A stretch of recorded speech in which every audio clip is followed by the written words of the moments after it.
kalungsit na hesa kahin ko. Yeah. Kalungsit na tiyang sa nahin ko. Mula ni sabang alep tay ay nikingay na lungsit husi. Oh, ana esen nu kadozo po.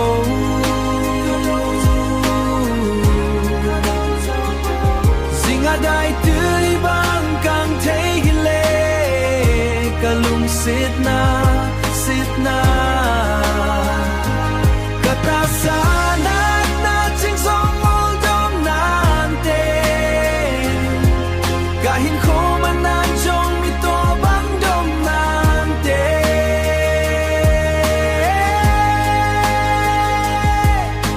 Senu nang intol peizong lechun lungsit na.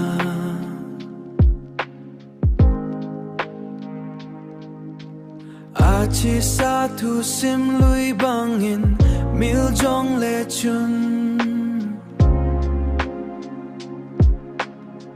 Tang palung lain vang hui bang anung jinge ai ni lungsit husi. Oh, ana esen nu kadozo po.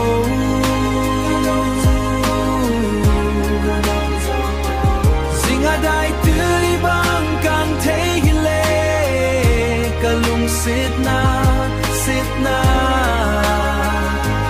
Katasanat nating sumulong nante kahin ko man nanjong mitobang dom nante.